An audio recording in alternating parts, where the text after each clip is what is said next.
that intro. The garden's buzzing, New York feel electric. Punk's fist cracking, Seth's got a death wish, hectic. Cody says, man, Punk looking hungry tonight. Jake nods, but Seth flips, guts all in the fight. Roman stomps through, Rex plans in his strut. Tribal chief with bad vibes tearing it up. MSG crowd, stunned faces in the stand. Cody shakes his head, this again. Damn, man.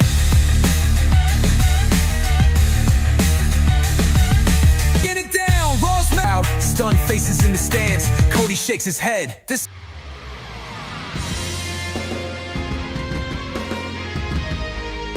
What's going on, ladies and gents? Little worse for wear, but we're there. What's going on? Jake, a.k.a. Countdown, and coming to you live once again. But I am not alone. Fear not. The one, the only, the master of the Judgment Day himself. Cody Onidi, 316's in the house. What's going on, my friend? How are we doing tonight? We got some news. We do. Did we get Alberto Del Rio and WWE before GT6? I know, and they dropped the trailer out of nowhere and just right into somewhere. So we're going to go ahead and give our reactions to that because that thing has just it has transcended far and wide pop culture. And quick little reveal. I'm excited, no doubt. I played the hell out of the GTA 5 story mode. I actually 100%ed that. Oh, me too. I still play it to this day because I have nothing else better to do, So I used to love playing lives, and it just got to be tedious after a while. You really. We should do GTA. I think there's a echo. Yeah, there's That's an weird. echo here now. All right, gotta figure out that. I got it. It should be gone now. So unprofessional. Every time I fix one problem, I come up with 6 more. You notice that, right? It's a bit fitting. Well, it's a bit. Thankfully, Coot was like, "Whoa, this is why I used to love being me." Because I thought that was just from my end because I was stuttering hearing myself talk. Then I'm like, oh shit. It fucks you up, right? Like, yeah, if I have to preview hear myself, it makes me talk like I'm I can't get words out. It's restarted. Good job. So let's see how this sounds now. Yeah, I fixed it. So I wish I could better explain it, but so every time I played the intro, the stuff didn't kick in yet, but now it did, Coot. I'm abusively high at this point, not going to lie. If you couldn't tell by my shifty eyes and crooked vision, I've not slept in like 50 hours, and that's not an exaggeration. I don't know how you do that, man, because if it's not by choice. For 50 hours, I would have passed away by now. I had been vomiting to the point where I was just like feeling like I was getting electrocuted. I know it sounds weird, but also being like all the migraine meds and pain meds and all the stuff that I'm on, when you don't keep that down for a while, you get all those lovely side effects too. So it was just like everything compounding. And then I had to have the procedure done on my foot. And so it's been a week. So what are we here to do? We're going to fucking celebrate. That's right. Because thanks to all you sexy, beautiful bastards in the Banana Club, we not only hit 5,000 subscribers, but we surpassed that. We hit 5,400 today. It was Monday morning. Let's fucking go. And we hit 5K. So we picked up 400 of you banana loving bastards to come and hang out with us, and I cannot thank you enough for it. So they can't hear me, right? Because I'm not going to tell them. Those were all my accounts. So yeah, no, you're good. Can't hear me, right? No one's picking up on it. All right, that's good. Yeah. So I've learned like little tricks of the trade, and I'm growing as a streamer. Maybe not wider, but I'm learning little things that I could advance to. Like if I had to just preview the stream, you guys didn't hear it. Why? Because now I know how to get the stream audio and the monitor audio, and so now see, I'm listening to the stream. You guys don't hear it. I click that. Like if I had to just preview, you hear it. Learning. It's a process, but I appreciate you guys more than you know. This has been a pretty surreal surge lately in subscribers and interactions and likes. So make sure you hit the like button now, as it helps us out greatly. Tell your friends, make sure you're subscribed. only on YouTube tonight. We're testing a few things as well. So if anything looks or sounds wonky, please let me know. Tell me, call me an idiot in the chat. I won't find you guilty. That's for sure. But we did release the episode of the year, some have said, of Guilty or Guilt-Free. It's only episode 2, but they're calling it episode of the year, Cody. Episode of the year, the John Cena one. Mm-hmm. I mean, it was a good idea to run through his career thinking, did he bury or did he just bury mediocrity? Yeah. And we did indeed find him. Can't tell you. If you haven't watched, go watch that. That's right. You got to go ahead and have them tune in. But we did get a comment directly from John. I am not gay. Oh, I did have we? relationships with women and sex with men. Yeah, see, so we knew that already, but thank you, John. Pretty soon he's just going to be, on every antidepressant and drug commercial. Mastodon, holy shit. Shout out to one of the original OGs from, over a decade ago. I hope you're doing well. That was cool to see. And again, shout out to you sexy bastards for just being so supportive. It's greatly appreciated. Thank you for the likes and the subscribing and all that stuff. So, unfortunately, with me being hospital bound, I was not able to join Cody and do the Raw and NXT review live. So instead of going break down each match, bit by bit like we tend to do, I watched everything today and amongst the chaos of going nuts. So we managed to at least consume the content. You have to do that if you're going live, right? Got to watch it. That's at least what you got to do to show up. So NXT was a fantastic show, and I know Spaz and myself, we gush and squirt about NXT. We're easily excitable, but they really earned it with the stories that they're telling. They're making some blockbuster matches for Battleground. I'm excited. Stephanie Becker, Jordan Grace, that's going to be great. They're just a lot of things are looking up and shaping up nicely. I don't know what you have been consuming for wrestling, but what are you most excited for? Is it Backlash, or is there anything else that you're really popping off? I'm with excited right for now? Backlash. I'm liking Seth Rollins' Evolution 2.0 stable. I'm interested in people say there's going to be a third member. Who is it going to be? We can talk about that tonight, some predictions and some ideas for the third member if you would like. Yeah, I know. And I kind of made a proclamation on the State of Wrestling we recorded earlier with Spaz about who I would like the third member to be. So if you want that revealed, you're going to have to go and check out our podcast that's being uploaded as I speak. But yeah, we'll basically get into it, and we'll have some news after the fact. But we're gonna go through Raw and both NXT shows a little uncouth, a little less in detail, but more off of feeling and how we enjoyed it. We had Jey Uso opening up Raw on yeah, it was Yeetamania still. So this was live on May 5th, and they were at this, what was it, the Omaha, Nebraska CHI Health Center? Yeah, they were in Nebraska. Yeah. Oh, they made sure to say Nebraska about 15,000 times on the mic. I don't know if they said Nebraska, Cornhuskers, or if Becky said garbage more, but they were certainly, I think she said If garbage they and got the garbage, you recycling. have to do the garbage and this and garbage. You just do the garbage. And then Take out the garbage. Nobody thanks you for taking out the garbage. I know. I don't know about her as a heel. I still like her as a heel. I enjoy her. She thinks she's justified. She thinks she's right. I mean, how could you argue with her? You got to go ahead. Was she purposely doing that? Oh, yeah, The garbage absolutely. Yeah. It was all just to dig at the fans, be annoying, be, that inconsistent, inconsiderate cunt. Oh, Lyra is getting better with talking and stuff, I feel. I feel like you were, again, I know you said you are me, but I really feel like you listened into her podcast before it was even released, because the last 3 statements you've made, literally the things that we went over. So pretty damn incredible. You were able to nail that right away, my good man. I told you I'm you. And I'm Spaz as well. I guess because maybe you're Shell too. I think you're all the above. I was originally a little bit down on Lyra. I felt like she was getting eaten up by Becky's star power. Shell? Do we need to ask that We might have to bozo, ask moron, her. retard, George.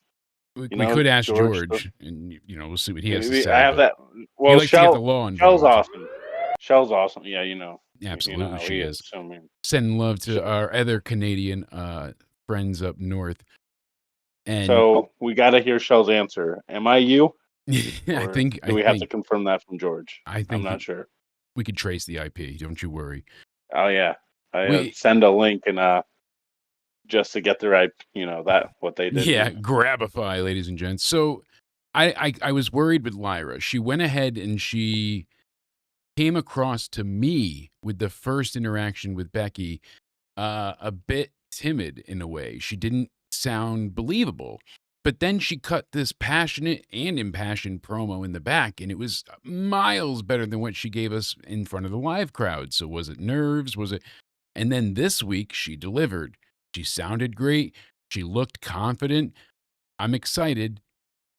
And then I really thought about it for about 3 seconds more, and I'm like, damn, she's losing that belt so they can have more.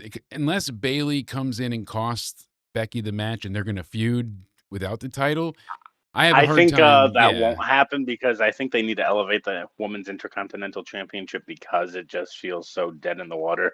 So that's why you're not getting paid the big Becky bucks. And Bayley. You nailed it. I agree entirely. That's what needs to be done logically for the belt. I said from the I hate get-go that it's at Lyra's expense, though. Either Natalya or Bayley should have won the Women's Intercontinental Championship first. Like Natalya would have been great doing open challenges with it because she's a legend, and I'm not huge on Natalya either, but that makes perfect sense. Natalya would have been a perfect fit, I think, because I'm not a big Natalya fan, but she would just make sense because of her name value and stuff. I think she would have had a good if she did the John Cena route, doing open challenges and stuff. Could have worked perfect. Absolutely. And there were better ways to handle it, I felt. And unfortunately, I feel like it's all at the expense of Lyra. She's going to lose the belt, and I just don't want her to completely be derailed and fall to the wayside. They did concerning.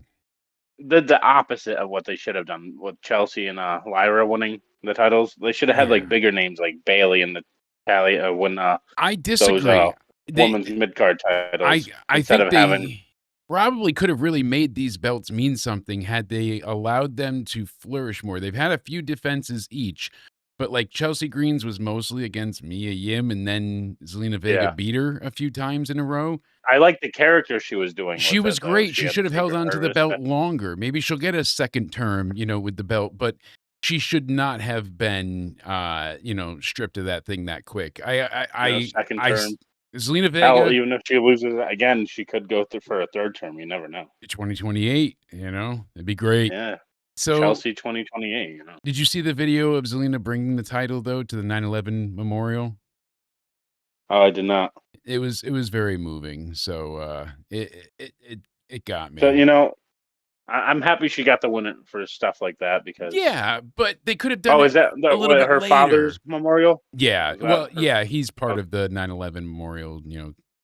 He's etched in there. So she brought the belt there and called her mom, and it was touching. It's a hard reality, but what's going on, Paul? Glad to have you here. We are just a bit baffled about how they've made Lyra feel like an afterthought, sadly. And that's a bit surprising because she's your mid-card champ. These belts were never really a necessity, and it shows. A lot of times they bring these things in with great fanfare, and then they do nothing with it. The 24/7 title, and then they had, we got the women's tag titles. Now we've got the women's mid-card titles. The roster is not that deep. I mean, they have women from NXT they can keep bringing up, but that kind of defeats the purpose of plucking them later. So how do you want to go about doing our predictions? Do you want to talk about each segment on Raw that has a match involved we'll basically kind of just as we thread through the narrative. Like I said, it'll be a little you got me there. Jet fuel does not melt women's mid-card titles, that's for damn sure. Things are made out of titanium, steel, and copper. You know what they need to melt though? The women's tag team titles. Those things are baffling. The booking with those belts is legitimately cursed. Someone Then they must fucking released have, everyone, and yeah, like Sasha and Bailey. Did they like put a hex on it originally, and now charging $100 to have anybody text an AI? You know what I love about that story though, is not the fact like if she was legitimately doing a thing where like, hey, you spend $100 a month and you get a invite into like a private group where I send you video updates every day. Maybe it's not personalized just to you, but it's like you get to know what I'm doing for the day, where I'm going, what I'm eating. You know, people that like her want to see this stuff. But all it yeah, is you text her a question and then she and it's AI, responds. right? It's It's it's like AI. it's both people pretending to be her and a chatbot. It's not even real, like Is this full not like a artificial fucking intelligence. scam? Can't you get in trouble for this? How is this not like considered a scam? Thank you, Triple M. Good to have you here. Knifey Buckeye as well. Welcome. Make sure you guys are keep Becky hitting that Lynch said like it button. herself. Well, Bailey probably does spend $100 a month Yeah, to you text sent her that the other girlfriend. day. That was hilarious. I love that that little spot on the Raw after podcast. So trying to put us out of a business at this WWE point. definitely told her to say it. Like, wow, we gotta make fun of I that. don't know because the way she popped Well, everybody else, I'm thinking it wasn't she's always exactly had freedom planned. on promos, right? What she says, yeah, I think. absolutely. Hold on, I'm gonna play it really quick. I know you can't hear the audio, but Bailey is so hold on. confused about this. She's probably paying $100 a month to her best friend to text her. See, they both pop, and Becky's trying not to laugh. So Bailey is great moment there. I love it. They But weren't expecting it. I don't. They weren't expecting it. They just pulled. no, what's going on, Pico? And when they started laughing, you could see the smirk on her face. It was. she got them, and they went ahead and they popped She them. has her Ooh. moments where she's fucking hilarious. I will say I this. think. I still love I listen to Solid Monster often. I love his takes on things. Like I may not listen to the entire review, but you know, because he goes quite a long time. But I always like the individual stories he puts out from his podcast and stuff. I always like to hear his takes. And his audience is usually rather positive. He's cultivated a like, you know, a more accepting's the wrong word, but like patient audience, I guess. Right. And even tonight, they voted thumbs down at 46.9% for Dynamite in Detroit. Apparently, it was not a good night. I haven't seen anything about it yet, but just how fast the night changes, huh? Because a few years ago we were talking about how everyone was shitting on WWE and being hypocritical yeah, about WWE, but like because now people I think see it because I've been calling it from the get go. Like you WWE nailed would it. do something and they would shit on it. Then AEW would do the exact same thing like a week later, and people would say, "Oh my god, that was the greatest thing I've ever seen. That was the greatest promo on American soil." I remember some schmuck with Will Ospreay and Daniel Bryan. It was a great match, but they said that was the greatest wrestling match in the history of wrestling. Yeah. I mean, Now it's everyone shits on AEW, so. yeah, I retweeted this before. This guy got 3 tickets to Backlash, and he's not sitting on the floor. He's not, you know, he's literally in section 109. So how it works there, it's like plaza level seating. So it's you're like in the first bowl part. So you're not terribly high up, but you're still higher up. It's like the third tier of seats. And they you got me, Paul. I do need my OnlyFans is out there. You just got to find the right link. But the first hour, Paul says, was not worth it. Wait, you have an for Dynamite. OnlyFans, so that means I have one. Well, absolutely, but you were my But manager. wait, since you have it and I'm you, who's getting paid here? Uh-oh. Don't think about it too much. So, speaking of getting paid, Oh, he okay. spent $1,250 for the 3 tickets. I mean, What? they have completely outpriced their fans at this point, and families especially, because you're not able to buy 4 tickets by now. You can't pay your car payment for 2 months or 3 months, what, you know, because you wanted to go see wrestling. It's like they have a thing coming up where you can watch Backlash at a stadium, but on a screen. So it's like across the street at the St. Louis baseball field. There's 2 stars there. Lyra and Penta, I think, are the 2 that are appearing. So All drinks and food are included. I don't know if that means liquor. It just said beverages and food all included. $350. Why? And Why? you're watching Backlash with people, yeah, but you're watching it on a screen. You're across Wait. the street. Wait, so you're paying how much? $350. Watch it on a fucking screen? Yes. I just stay the fuck home then. That's what I'm saying. So it's there because they have two wrestlers out there. Oh, Hold on, I'll find the pass that I saw before. Yeah, At they least had make the it. watch party, but let me pull it up for you. I will find it. I know I read it before. So, yep. Now I can't find it, of course, but I went ahead. Yeah, so be at an exclusive SmackDown watch party with appearances by Lyra Valkyria and Penta. On location version of Friday Night Lights includes a whole lot of superstar power coming to St. Louis. Join Penta and Lyra for the ultimate SmackDown watch party prior to Backlash this weekend. So you're only watching SmackDown, not Backlash. So it's on the $350. Like what kind of screen? Like a movie theater screen? Like what would you You're describe just it whatever the as? screen is at the baseball field. Oh, it's the baseball. Oh my god. Yeah, you're at the field across the street. So here, I'll show you right here. You can see on the stream. Let's accept cookies. $350 US per person. And like you said, you get to watch SmackDown from 6 to 10. You're there, interact with the two superstars, watch SmackDown, and it says enjoy all-inclusive food and beverages. Lyra and Penta. I would, no offense to them, I love them both, but I would make it, options, like but CM Punk and someone else if you're spending that much. I'm telling you, I'm the greed knows no bounds, and that's the TKO thing, because this was not Vince. Vince, yeah, he charged people money, but like $1,000 for a Mania seat, people were like, "Oh, that's not too bad." Well, those tickets went from $1,000 to $5,500 this year. So I think Vince would make it more affordable. Oh, absolutely, because he knew his audience. Wrestling was always supposed to be the everyman thing. It was supposed to be the alternative to Broadway and, the shows that people couldn't pay to see. It was like the sideshow type thing. And I don't know.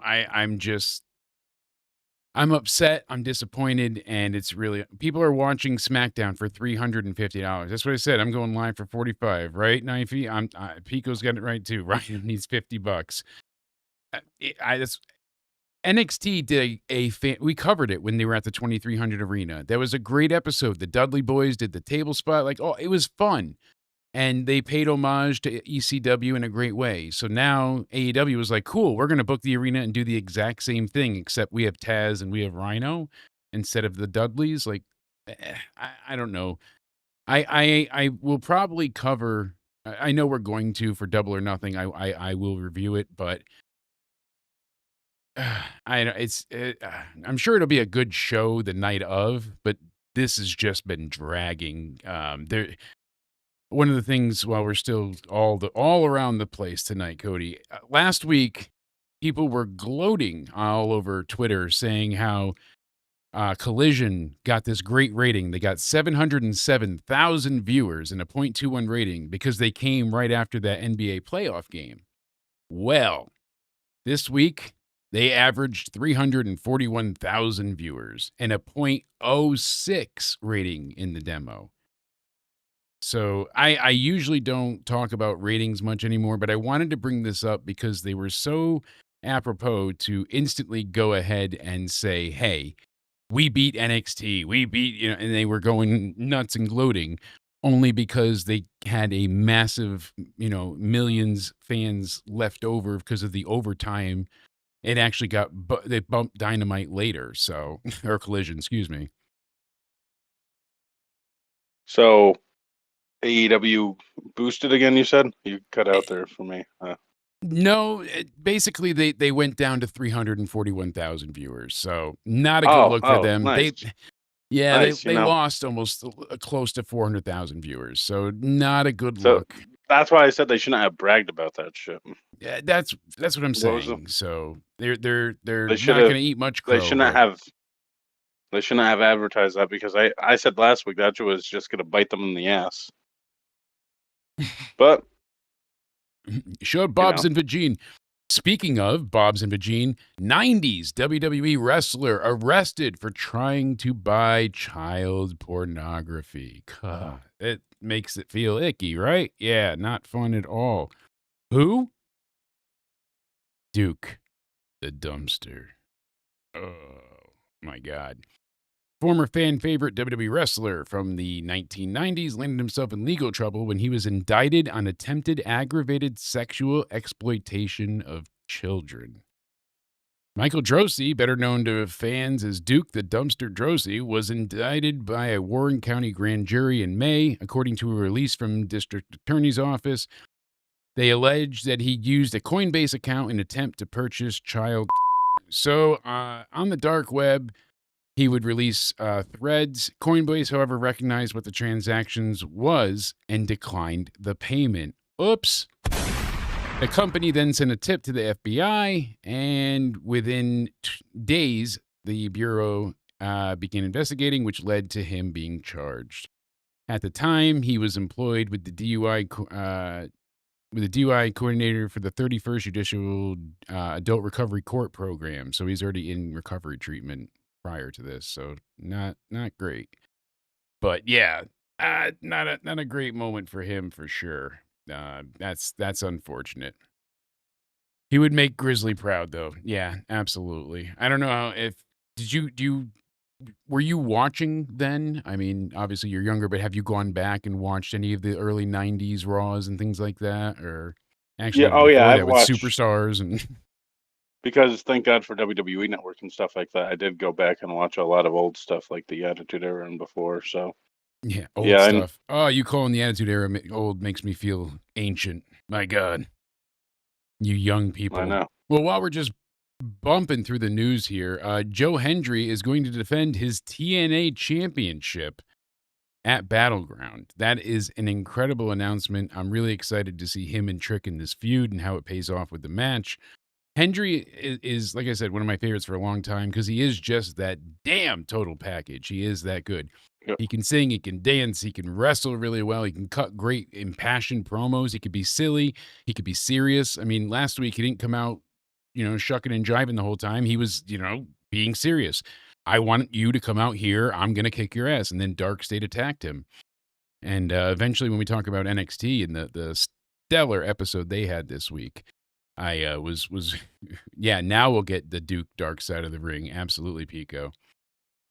Yeah, he just ruined the Mania 17 Battle Royal, the gimmick one there. The Iron Sheik had to win. So Hendry is going to put his TNA world title on the line against Trick Williams. So a TNA star against an NXT star who is then going ahead and defending his belt from another company on WWE, mat soil. Pretty crazy.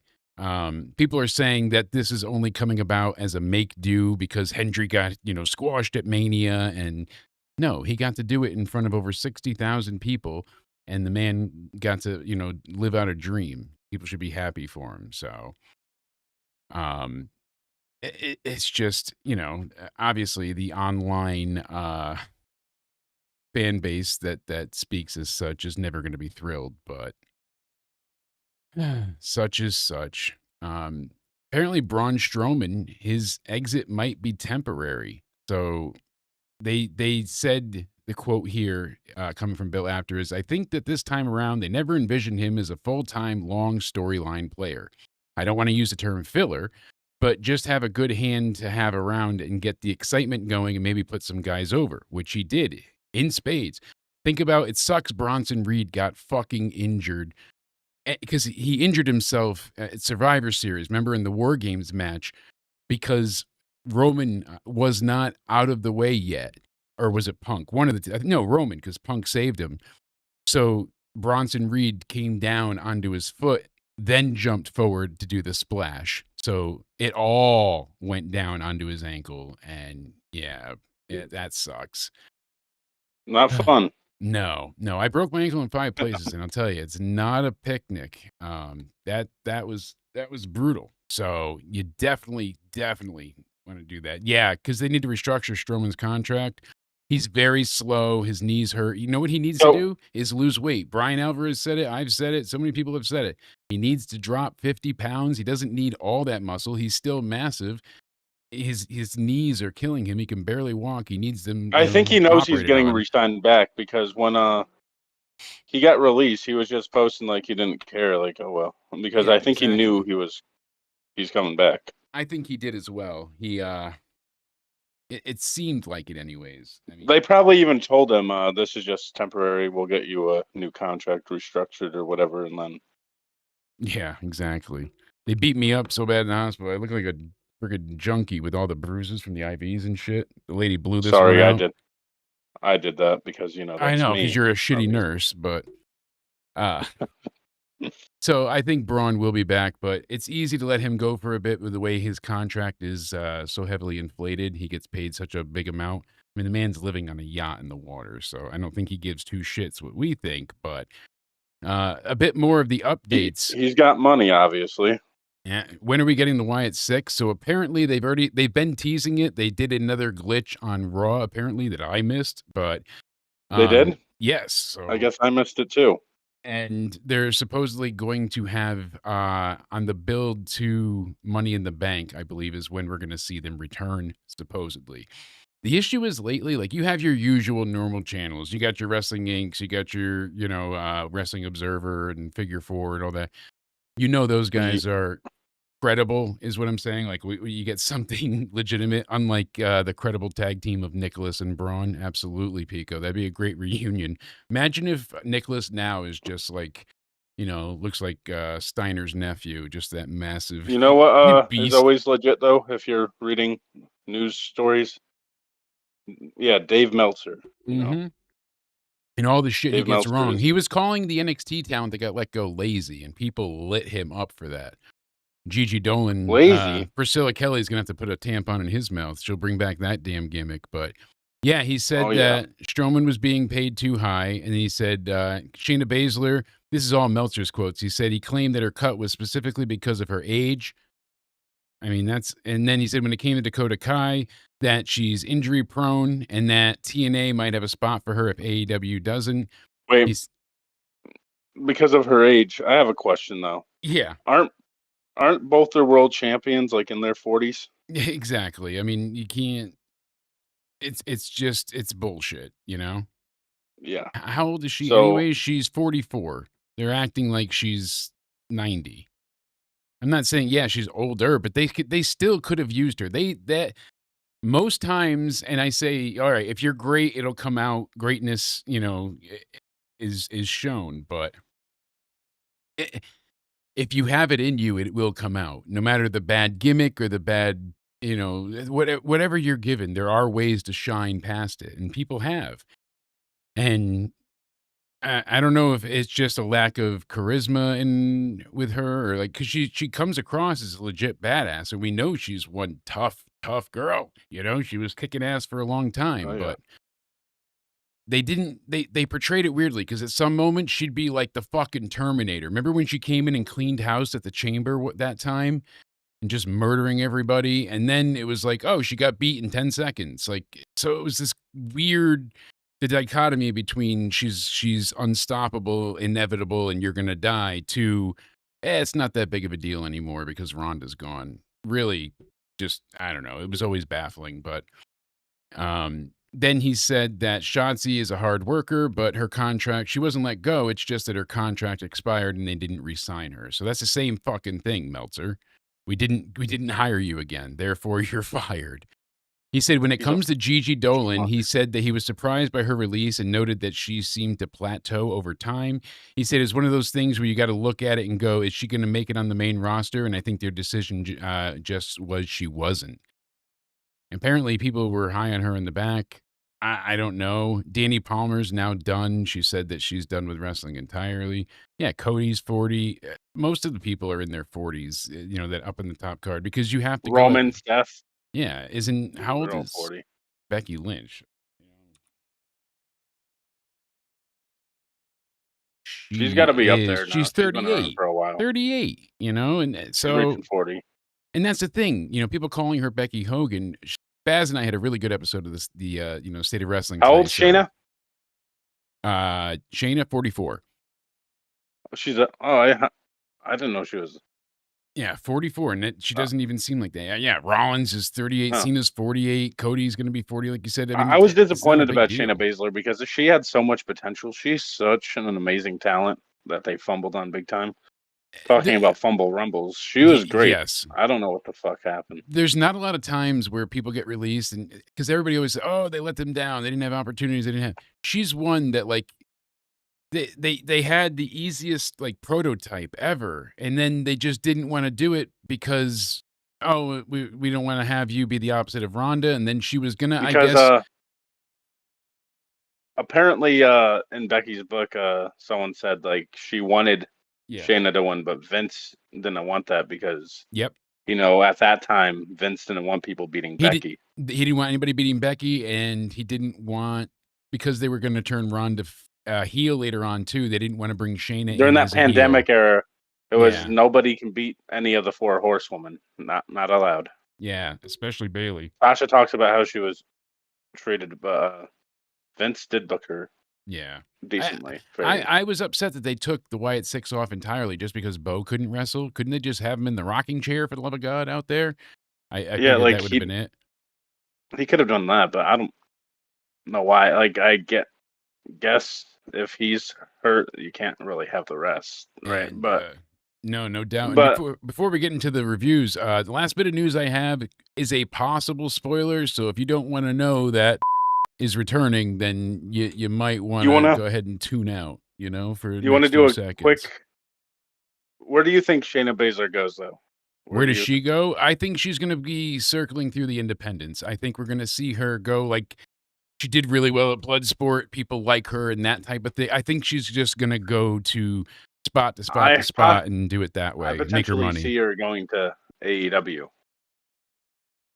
I don't know if you think that. I don't see. I mean, people are saying, oh, because there's history with Marina and she could be the one to take her down. And I just don't feel like it's needed. And they have people there that they already have to work on. You don't need to bring in, like, I don't think she's enough of a name that people really gravitate towards to be like, oh, they hired her. I have to go check that out.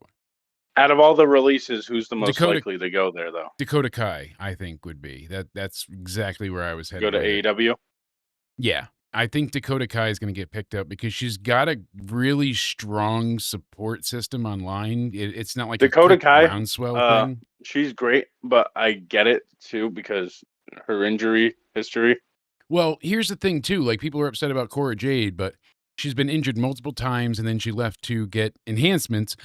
And I totally forgot, but at Deadline, she came out, and NXT Deadline, she bashed Lyra and stood over her while holding up the women's IC title. She was supposed to win that. And then she got injured the very, 2 days later or the day later on the NXT show. And that was, remember they had to stop the match like midway through with her and Jordan Grace? Yeah. And then that was it. And she was pretty much done until they had that tag match at the end for the pre-kickoff show. And now she's gone. People she was say doing like stuff, they're such amazing talent, but yes, they are. But you have to think about their injury history. That goes for Dakota and Cora Jade because they both are very injury prone, and that's unfortunate. I hate to see it be that way, but and when you have so much amazing talent, which is a great point you're making, it's like, how are you supposed to go ahead and handle, filtering? You can't put everybody on the show. Exactly. And now that SmackDown, Liz is actually going to the last 3 hours SmackDown at the end of the month. So kind of a cool way. Oh, it's going back to 2 hours? Going back to 2 hours. Thank fucking Lord. That's going to be great for reviews. And then when it goes back to 2 hours, I'll start reviewing it again, But until then, I'm still going to be protesting. It's tedious. It's not that it's bad, but it's very long in the tooth. Things drag out because they have to fill the time. When they get away from that forced position, I wish it all just went to Netflix for us. Like Spaz in Canada, they get all of it. I hate that I have to, put my phone through a VPN just to go ahead and make sure I can see NXT, on Netflix. But I know Who you're gonna be 22 forever though. That's cool and cold. Ice cold. So possible big spoiler that I started to mention, Cody, is that is possibly returning as a surprise entrant at this Saturday's Backlash. So, if you don't want to know, I'll cue you back in. But they're saying Cody Rhodes is finally making his return since losing his title at WrestleMania. They said while the idea of a surprise return at the event would make storyline sense, and at least one pitch has been made to that effect. There is currently no official confirmation that WWE will go in that direction with Rhodes' return. So we'll talk more about it when we get to our predictions on Backlash shortly. But I just want to go through highlights of Raw. Paul Heyman cut one of the best promos. Oh, in Paul a long Heyman time. was fucking great. Jey Uso's facial expressions. The way he and Jay, one thing I got to admit, I'm tired of the play it back and doing the eating again. That was fun, but we can get rid of that now. That's soaking up a lot of time. I know I'm a party pooper, but too much eating. Like You're killing I'm me. mixed I'm on that. exhausted as is. Like I get it for the fun of the crowd and stuff, but yeah, it kills up too much time. This is like the biggest like crowd reaction thing I've seen since the Yes Movement. I think everyone's just into it. Exactly. Like Pico does said, this "What just if show, Cody like, the accidentally internet screws Randy?" Think about it. That could be something. You know what? If we're gonna bring up this match, though, I have a theory. All right, so let's quickly. We'll get to the rest of Raw. They basically make a surprise announcement. Paul Heyman is able to hook Jey Uso into giving up a title shot to Seth Rollins. And I thought actually the Logan Paul match was on Backlash. I thought that was on the card. So I'm way the fuck off. But I was like, did they take it off? No. All right, whatever. But apparently it was never official. So Wait, what? I thought Jey Uso versus Logan Paul was a. nope. Right? Confusing as all hell, but not on Backlash. Are you sure about? Positive. Right? Confusing as all hell. I was like, don't get it. Don't get it. Don't get it. I don't either. My brain's not working. That was now. one that I thought was like, I needed to call somebody and just bitch at this point because it just didn't make sense. I swear they advertised it on WWE TV. Yeah, but if you go to WWE.com right now, it shows you the 5 matches, and that is not included. So I swear on my life they advertised it on WWE TV. I feel like they did too, and they're just gaslighting us at this point in time. But yeah, if you go to previews here, I will add my source and try not to cover my face again, but that's all right. We'll figure it out. Yeah, look, see? Hey, WWE.com. So, yeah, when you go through Backlash, we have that, and these are the 5 matches. Cena, Lyra, Pat, Jacob, Dominic. That's it. Right? I was like, when did we lose the match with Logan? Because Logan even attacked Jay after Raw went off the air on Monday. So crazy. I really thought this match was on the card, but apparently it was never officially confirmed. So now speculation says it's being held for Saturday night's main event because they have 9 PLEs and pay-per-view type shows in the next, I think, 5 weeks or 6 weeks. It's a lot of shows. They've got Evolution, Worlds Collide, Money in the Bank. There's more that I'm forgetting, but they have stuff before they get. I'm looking through like Twitter because I swear they fucking announced that, and now I won't be able to. Right, you're in furious anger, shaking your fist at the wrestling gods, going, "Why have you forsaken me?" But no, it's not real. But it's what do they call that? I always forget the name of it. The whatever effect. Someone in the chat will help me. My brain is on empty. I actually feel dumb. Yeah, I can't think of what effect. Mandela effect. The Mandela effect. Yeah, that's what it is. Because that's fucking weird. Oh God. So these the input buttons don't want to work. But yeah, it's like Flair versus Savage on Thunder for the 23rd time. It just I guess that's right, because I was just about to ask you what are your predictions for that match since we were talking about Jey Uso, but we'll get it for that match since it's not on the card.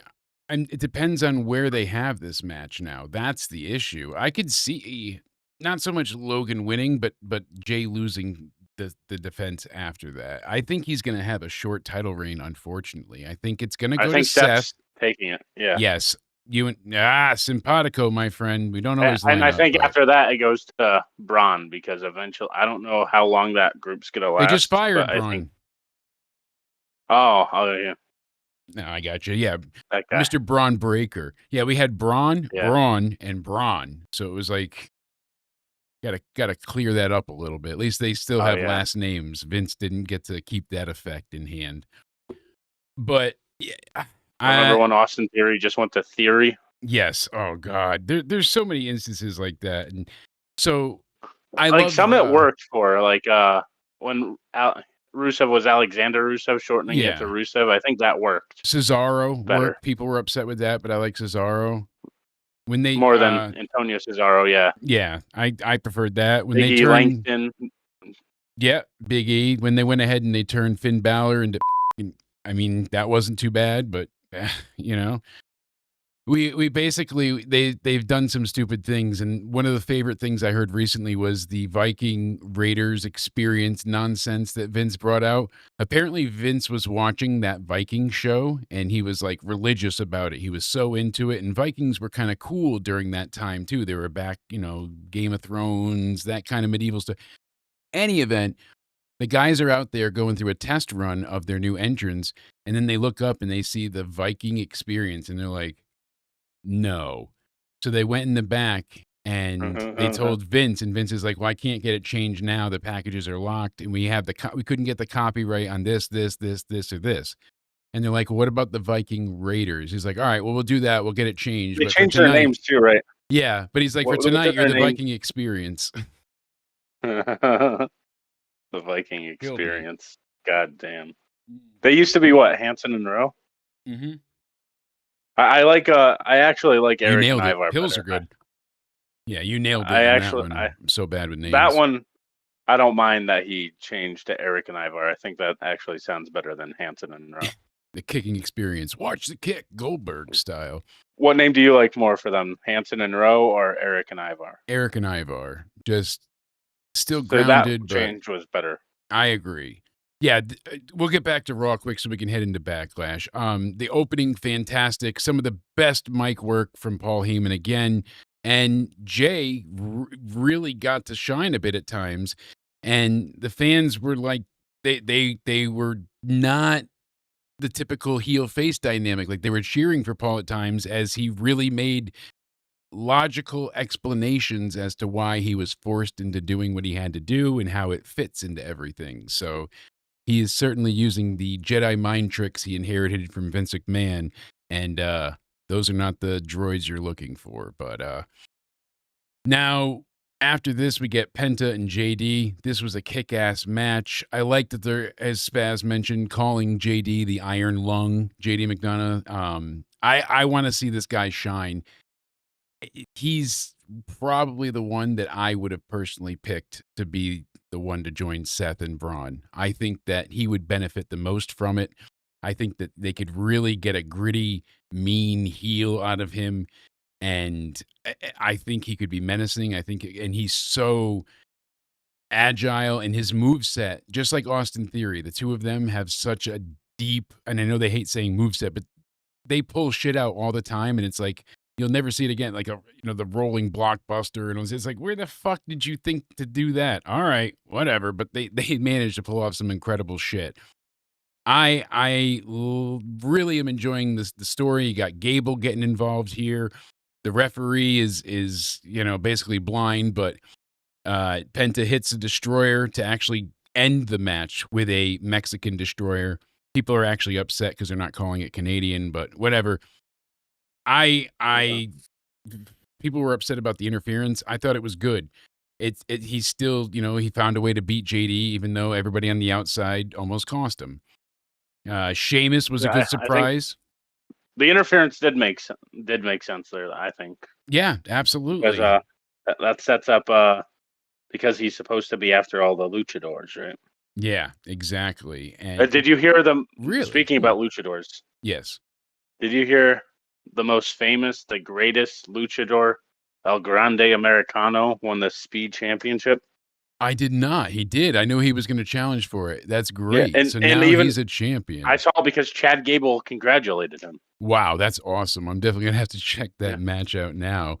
See, Paul thinks JD's McDonough is on the Miz unwatchable level. And see, I think they could, that's why he needs to be with that type of group. I think they could change your theory on him. And speaking of theory, Austin Theory takes on Sheamus. JD McDonough is a great pro wrestler, though. He's fantastic. I'm looking forward to Theory and Waller splitting so that Theory can go on this really cool face Speaking about the run. Judgment Day speaking about splitting. Yeah. So going back to the Judgment Day real quick, who do you think turns on who and who's heel and what? I said no, we're not going back. Yeah, who's going to be heel? I think that they're going to make Finn and JD turn heel. Yeah, and Dom and Liv go face. How could they not? He's so over. He was the loudest booed person, and not because they hated him, because it was fun to boo him. Like people were in on it. And that was and now he's getting these. And you're not getting great anybody to boo Liv, I don't think, because she always gets cheered, she's getting exactly. So they've got money with them being attacked by Finn, and you can see Finn. He keeps being like, as I just did with you, but telling Finn's like, I'm not doing your dirty work. Do you think Raquel goes with them, or do you think Raquel ends up turning on Liv? Because I feel like those bodyguard scenarios always. Usually that's what you think would happen. And shout out to Liz in the chat as well. Glad to have you here. Do you think Raquel stays with Liv and Dom, or I think she's going to stay because they have the women's tag titles, and if Dom still has the IC title, I think they kind of want to use that for a little bit. So someone noticed that Raquel wasn't holding the women's tag title when she was in that backstage segment. Dom was holding his title. Exactly. Did they secretly get rid of those, or? I think they just don't, unless they're showing both. They don't want to be like, because then you're like, well, where's Liv? Instead of being like, I think that's all it comes down to. But. And there's good details with those backstage segments, though, because how Dominic and Raquel were like, I missed my Liv, and and was rolling his eyes. Exactly, and that's the character work that I like from Finn. I miss, the fun face Balor, but him as a heel is great too. I just wish we could really go ahead and get him elevated, but I don't see him. People are saying Finn's gonna turn face and Dom's gonna be like, I'm like that would just flop because people are cheering Dom and Liv and Finn's gonna be the face. I don't that wouldn't make sense. I mean, Triple H is by no means perfect. A lot of things that he's done has not been great. And whether it's to other people's interference, like we discussed on Guilty or Guilt-Free, we talked about The Rock and his trial. We found him guilty on the first episode, but our most recent release, we talked about John Cena. Does he bury mediocrity or does he actually bury talent? You have to go ahead and check out the latest Guilty or Guilt-Free. It's also available in podcast form. If you don't want to watch video, but you want to take it with you, you can go ahead and while you're doing errands, driving around, Ubering, whatever you got to do, take us with you. And we're available in all different podcast forms. So make sure you're hitting the like button. I'm available everywhere because I am everywhere. You are everyone and everything. And everyone. Yep. Absolutely. But please check out Guilty or Guilt-Free. Why am I even asking you what should happen? Because I am Triple H, so I do book the shows. Well, here's my question, Triple H. Then, I'm really waiting impatiently now for this breakup for A-Town Down Under. I feel like it should have happened a bit ago, and they're really dragging their feet. I liked what they did this week because again, Grayson Waller found out who he was facing, so he's like, oh, it'll be a surprise, and he made Austin Theory get his ass beat by Sheamus. Well, right. He gave him last to 14. Because he found out who he was facing. The chest thwomp bells in the bell for Austin Theory saying to him, why are you doing this to me? Why'd you do this to me? The crowds now, like I said, we're eventually going to talk about it too, about, the ongoing kayfabe discussion and how kayfabe is essentially dead. But the crowds were, they're not chanting brogue. They're just, because they don't really, they may not know the chant, but people just want to be interactive. They want to have fun. That's why there's. They weren't chanting. That's what they're doing. The holy shit replaces this is awesome. And now we go ahead and we see, basically endless amounts of one more time when the babyface, you should be like, no, stop, save him. And instead they want the violence. So yeet Yep. indeed. But this was a great match. Hard hitting, the 10 beats. He hit like 14, like I said. The crowd was, this is awesoming all over it. It was all like the build up to get him to the chest beat too, for the the payoff was worth it. Sheamus looks good. You want to? We've only seen him I think 2 or 3 times since the Rumble, so it's cool to have him back. I Hopefully want he's your back for prediction good. on something here. Ah. What do we end up getting first? Do we get the split of A-Town Down Under first, or do we get GTA 6? GTA 6. We're still going to discuss the trailer at the end of the show tonight, because I've got a few things to say on We're that. talking about things that don't seem to happen, never but seemed to come to fruition. I'm going to say GTA 6 comes out first, because these Really? motherfuckers just cannot split up. Every No. time they have some No. type of there's like an inclination of things happening and they start to bicker, or they have fights, and you're like, oh, here we go. And then nothing. It's like, all right, that was a bit disappointing. Yeah, Del Rio had more than 14 beats, and still can't turn that page. Oh, God. I agree with Pico. So, yeah, I was happy to see Sheamus. This was a lot of fun. We talked about it before. Becky cut a really good promo here, and I thought Lyra really shined. She did well. It wasn't like the best verbiage, the garbage and recycling and all that stuff, but it was funny how they each got to play into it, and it made Lyra look a bit more menacing with her Nightwing finisher, hitting it, and Bird Lady holds up her belt, but not for much longer. So we'll see what happens Saturday. Get some wings clipped this Saturday. I thought the pay-per-view was Sunday. I did as well, so that messed me up, no doubt about it. So again, we were both way off, but you're supposed to know this shit, Triple H. And then I'm sorry, I'm everyone. You should know this. Sonny and Jeff Hardy on the cover GTA 7. That just makes too much sense. Roxanne Perez, non-title match against the Women's World Champ Io Sky. Again, sound like a broken record, but this was a fucking match. Sky really playing up like her knee injury throughout, and every time she goes for the moonsault, she just can't get it, or Roxanne gets out of the way, or she's selling her knee.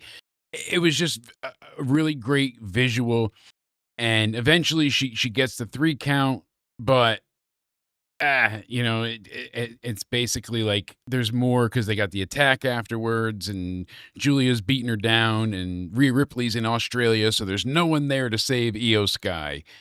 And was that actually a thing, or was yes, that a lie? she really was. Yeah, she was really in Australia promoting Crown Jewel and that whole takeover Perth thing that's going on there. So yeah, actually was a legitimate thing. You can see on her social media. Work. That's why I like when they're being logical about booking at times. Oh, well, how come she didn't get saved? Because she took a 26-hour plane ride to go and promote, So I like that they brought that up instead of what they used to do. Like if they were going to be off TV for a week or two, like in a medical facility. Yep, they would get them injured and write them off TV. That's how they used to do it when people went to go film movies. At least like with Liv, they just straight out said she's going to film a movie.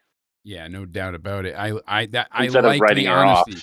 That's why I'm talking about like killing kayfabe. I want to see when we go into this. It's going to be a great video, but you see like the breadth and the depth of how far that goes now. Like the death of kayfabe. Would this be too soon? Because someone predicted that Liv helped Dom against Penta, but I think that would be too soon for her to come back now. Yeah, I don't think she'll be back yet. I think she's in Japan. Too long, but. And if it really is, she's just filming Bad Lieutenant 3, maybe she has, because she has a leading role. I mean, great on her. I'm not saying it's a bad role or anything. It just, I thought people had her as, like the lead actress in the next Marvel movie. So. Yeah.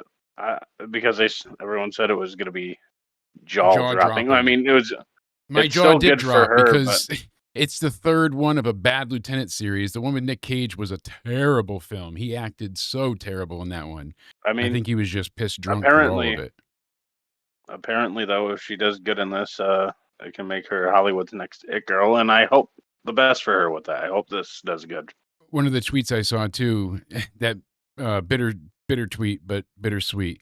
They were like, "Where the hell's Dakota Kai? How come she's not helping EO?" And I'm like, "Oh, too soon." Oh, Did they just? Are they gonna just secretly disband Damage Control because I guess they Asuka's already still did. her- So Asuka and Kairi are going to go back to the Kabuki Warriors when they return, and Dakota's Are they gone. close to and even being back? I guess it's Some people say Kairi's- Asuka is washed. Do you agree with that? I don't think so, but we'll see what comes of it because she's been gone for quite a while now. It's been a bit, so I remember the other day I actually looked it up and now I can't recall. Maybe someone in the chat will be able to tell us how long she's been out, and it's unfortunate that they It's been a kind of while. because Kyrie got injured too, but then they were able to go ahead and she's been fine, she's been cleared, but they're just saving her. Next was the highlight for me. I loved this. Rusev and Otis. Otis fucking sells, man. He just works his ass off. Every spin kick, every toss to the outside, he whipped his shoulder into that barricade. He threw himself, through the announce table, like over it when he threw Rusev. Like he made Rusev look amazing, and Rusev gave him a couple of good spots, but then eventually he just gets the spinning back fist. It puts him in the accolade after the big kick, and then he won't let it go, and he won't let it go. And that's when Tozawa grows some balls, and he just books ass in there, rips his shirt off, and he's like, "I'm going to fight you right now, you and me, let's go." And it was a really cool moment of just bravery. He's obviously going to get his ass kicked, but he was standing up for his friend. So the crowd's behind him, and he gets Rusev to back down. Rusev leaves, and then all of a sudden Rusev slides in, hits him, and power bombs him on top of goddamn Otis. Great spot. And now he's got Otis back in the accolade and making him Otis is so go to good. sleep. Otis was selling that thing like no fucking other. Rusev got spit dribbling down his beard. He looked like a man possessed. I genuinely loved it, and I thought this was a great way to make him go ahead and have his Redeemer character make a comeback without ever being in WWE. Then Adam Pearce just stayed in the ring, so it made sense. Like if you think about it, he would have had to walk out anyway, so now he's already there, and it's like I like when the things that's what I'm talking about. This show, no, not the 10 out of 10 Raw, but the flow, the consistency. It was never boring to me. There was always something progressing, and that's what I enjoy. And it was logical for the most part. This whole segment was great. Pat, phenomenal on the mic. I'm excited for this match. A lot of people aren't. They're kind of hating on it, but I think that's unfair. A lot of people are hating on it because they act like they haven't ever seen Pat McAfee wrestle before, because we all know they Pat might not McAfee have. can go in that ring. Absolutely. His Pat McAfee first can match go. with Adam Cole was a fucking banger. I mean, yes. banger. And then The War Games shit. And that was great with Oni Lorcan fucking taking that huge bump. Then we go ahead and his match with Austin Theory was good. that was really good. The Baron Corbin one was okay, and that was kind of the Royal Rumble thing was silly. He jumped in and jumped out. I get it because you don't want to fuck with Omos, but yeah. So that was fair, but like people are acting like Pat McAfee can't wrestle. I think no. But people are His saying it's first going to be a year in squash the match. NFL, Cody, he bought a wrestling ring. With his first NFL paycheck, he bought a wrestling ring so he could take bumps and fuck around. And his coach used to bitch at him. He knows like, how if to he got go, hurt. and he's a trained athlete. So like, people are acting like he can't have a match with Gunther. Like he is a professional athlete, so I think he can have a match with Gunther. And he's I absolutely think going to have if a you great let it match. even go 15 minutes, 17 minutes, I think they can put on a banger. Oh, absolutely. They could put on one hell of a banger. It's the wrong transition. People are just sleeping on that. and if they do let them go for a while, people are, even if it's a good match, we're like going to be like, you let Pat McAfee go that long against Gunther? Yeah. Yes, he is a trained athlete. We'll be into the predictions in a minute for it. So, and I believe he said he's trained in MMA before and stuff. Yes, yes, he has. And like Liz said, he is no pushover. Yeah, imagine if Michael Cole turned on him, Pico. That would be hilarious. But then we got the impromptu World Heavyweight Championship match. I love it when they used to do things, back in the Attitude Era like this. Oh my God, a title match. But then people would actually win the title every now and again like this on Raw. So a lot of people wrote Jay off early, and they're like, "Oh, I guess they're not doing the match with Logan. I guess he's done. I guess that's it for his title run." And I just felt like it was obvious. You knew there was going to be, chicanery and fuckery involved, but people were surprised. I was surprised to see Punk, but I knew someone was going to get involved and try to help or cost. I did not see Seth taking that title without any build, any announcement, just as a shock thing that would hurt Jay in this instant. They ended it in a good way, though. The DQ Yeah. made sense, and it was a perfect way to end Raw. And I gotta ask, though, Sami Zayn got Raw is destroyed. good It was every week. great. Yeah. Raw's good every week, and the same people write SmackDown, right? So what the hell happens for that show?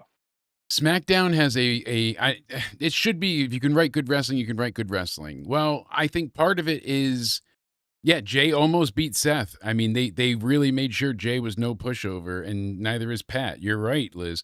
He got the what was it, the super kick, and then he did the splash off the top rope, and I thought that was it. And when Seth kicked out, that audience came unglued. They couldn't believe it. That was all those "this is awesome" chants. But then CM Punk comes out after Sami Zayn gets speared and can't help anymore. And he throws the chair into the face of Braun and hits it, and then takes a chair back and uses it on Seth and clears the ring. It was a fucking just a whirlwind of shit. That's what I love. The chaos. Speaking Not about every Sami time, Zayn. but this just made sense and it fucking worked. Doesn't Sami Zayn's character speak hypocrite? Like, how could you go with Paul Heyman? Yeah. But When- didn't he just do that for War Games?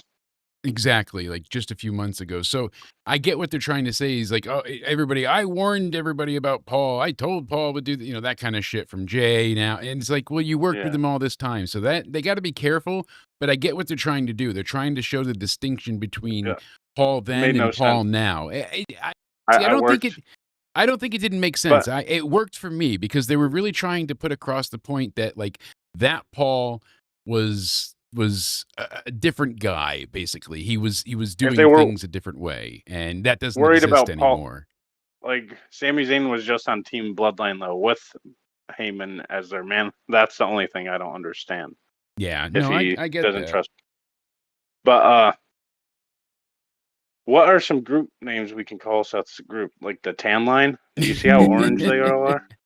Yeah, there's quite a few of those going around. I think I'm lacking brain power to be much more creative, but there's definitely a surge of something amazing that should be for them, because damn, I'm telling you, they're missing out if they're not doing something there.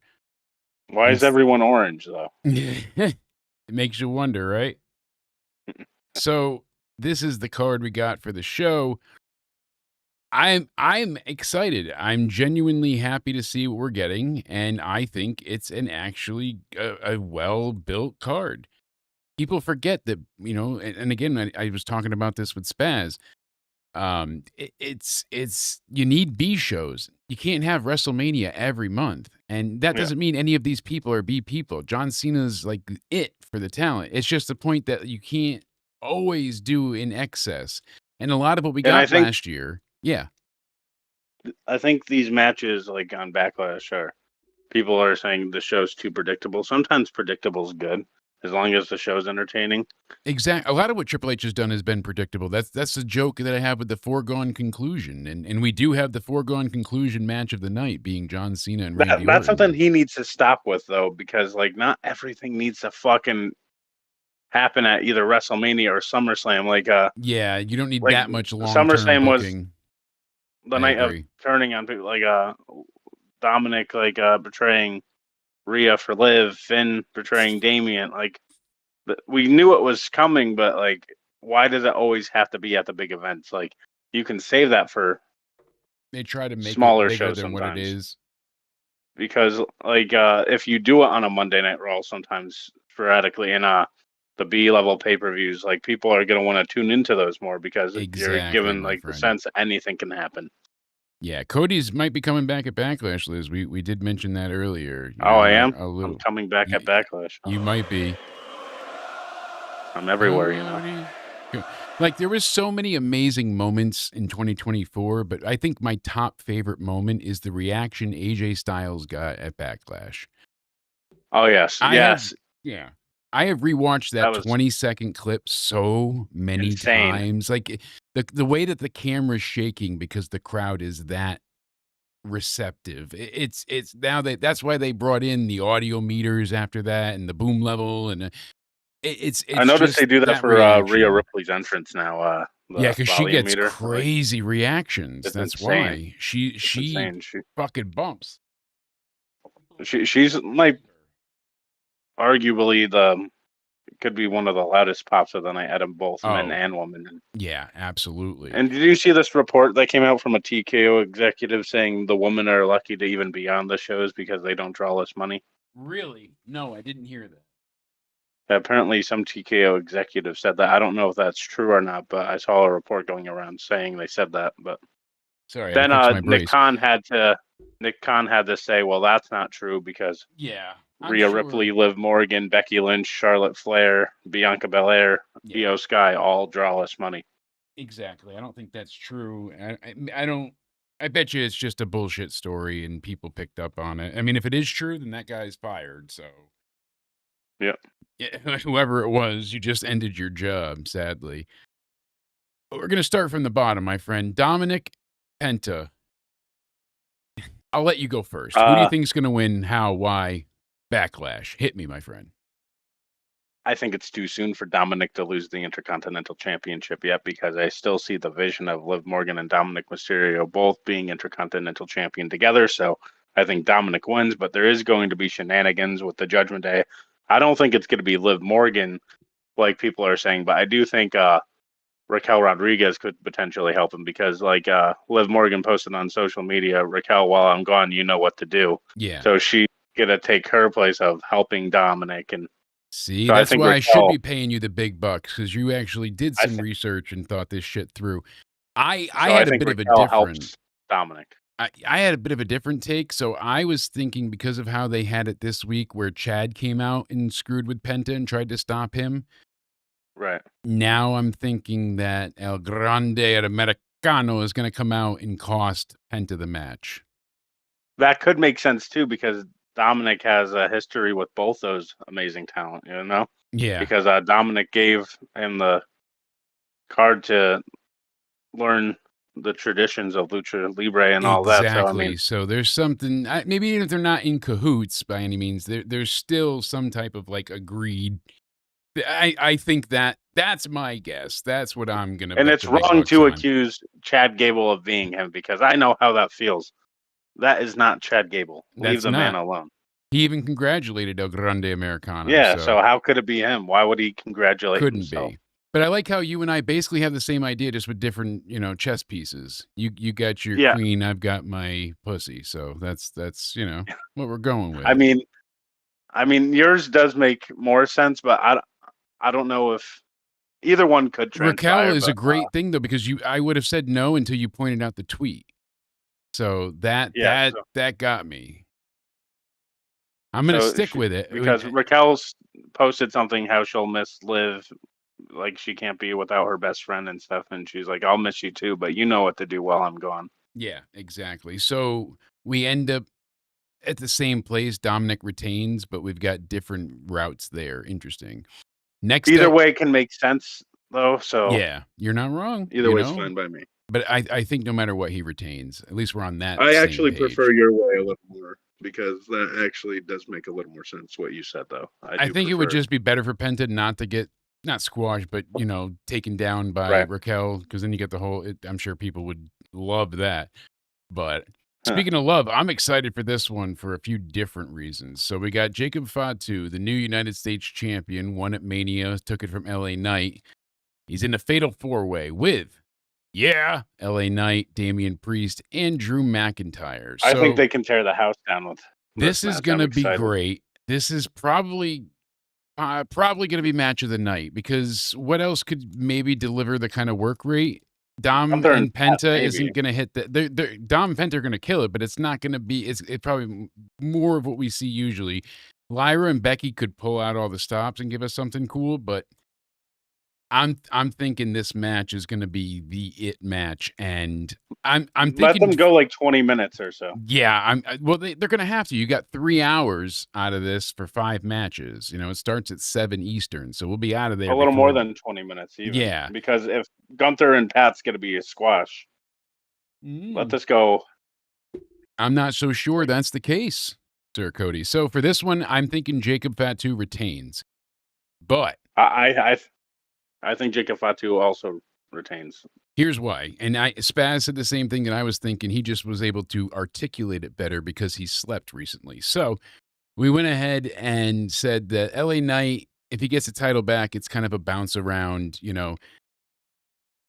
You don't want to pinball the thing, you know, and bing, bang, back, pong it back and forth. Damian Priest, if you give him the mid-card belt because he was the world heavyweight champion, that brings him down a peg, I feel like. And I agree with Spaz, Right. and I agree with that sentiment. You know, so I think Drew could win and be okay, but Drew needs to keep losing.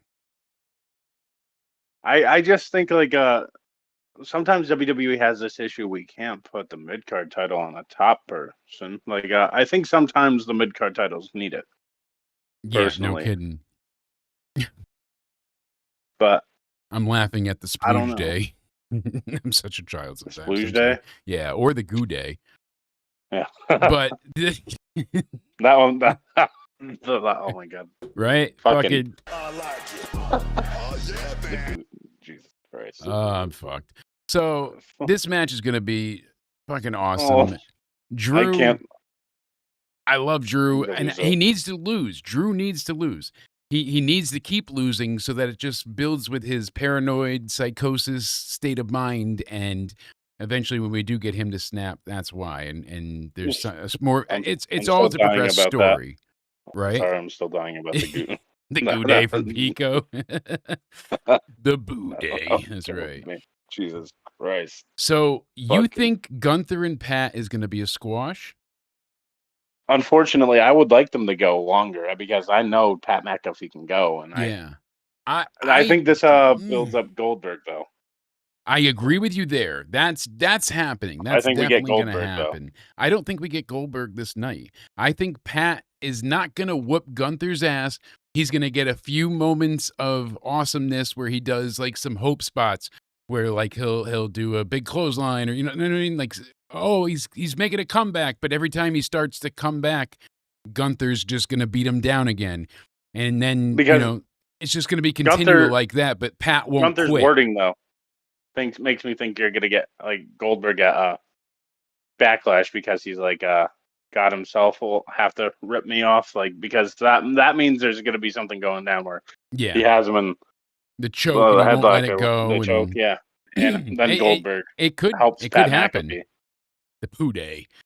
Yeah, that's the all anal tag team. Oh boy. Jesus fucking. Oh my. KY jelly not included, but might want to order that 55-gallon drum if that's the case. You're fucked. So this has gone sideways. This has gone more than sideways, but that's okay. Yeah, that's what Into Somewhere Weekly is all about. We go all over. It really goes into somewhere, you know. It does. I can't even talk. It's Butcher and you and I are in the same boat. We're both idiots. So I think Pat loses, obviously, but I think Pat's gonna just not give up. He's gonna have that fighting spirit. Maybe even Michael Cole throws in the towel, but because Pat won't give up. I kind of think that would be kind of a cool symbolic gesture. I don't know if you need it.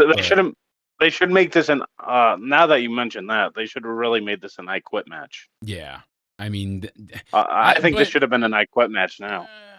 This would have made sense good, because Pat McAfee's just not going to give up no matter because what. He's a non-wrestler and you really you want to protect Gunther as much as possible. Doing an I Quit can be risky that you're even putting him in that position. Like, yeah, you might be able to get a quick pinfall with a roll-up, but you're not going to make him say I quit. And it's hard to already sell this just as a match.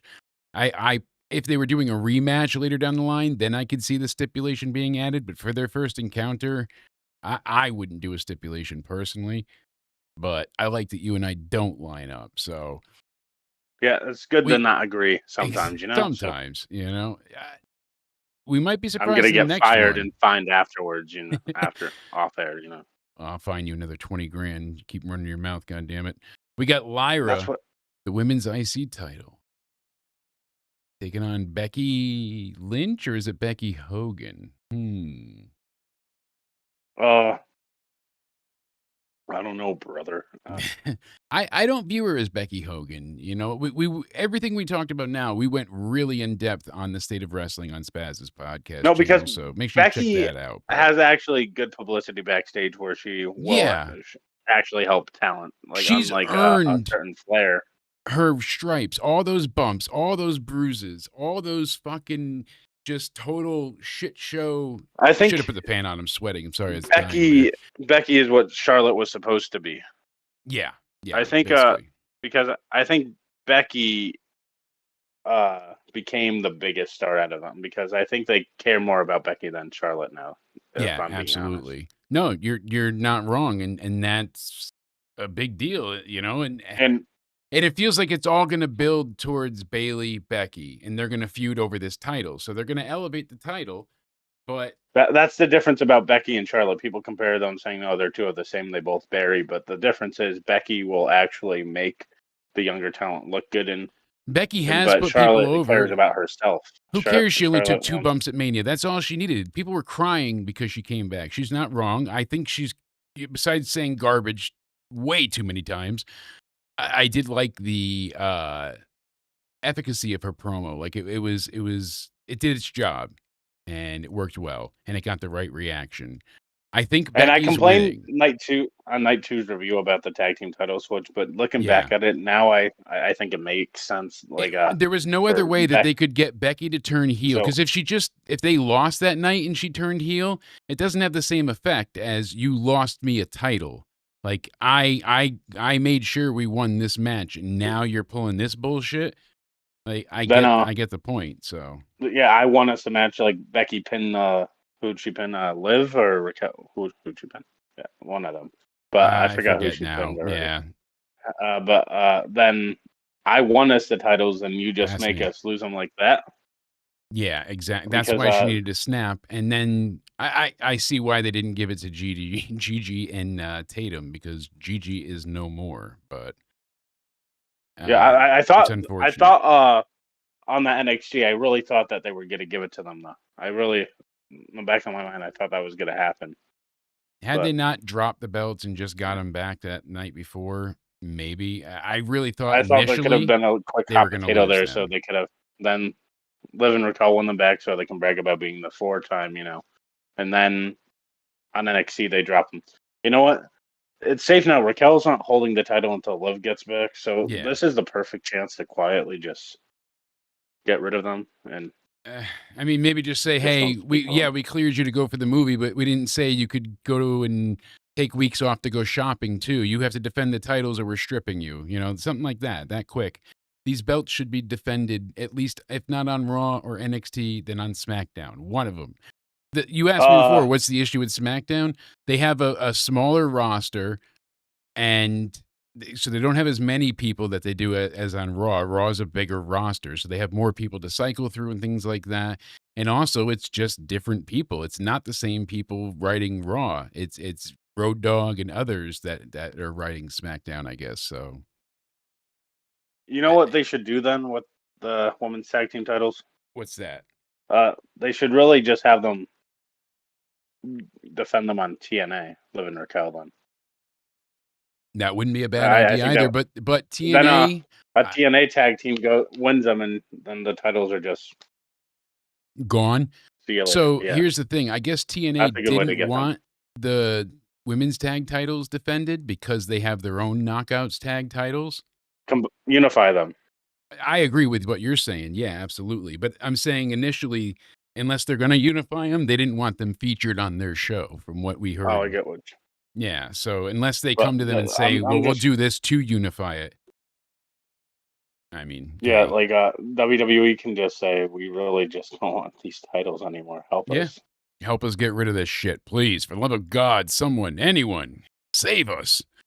And of course, so who do you think's winning? I didn't get your final projection there. For the Fatal 4-Way? No, for Lyra and Becky.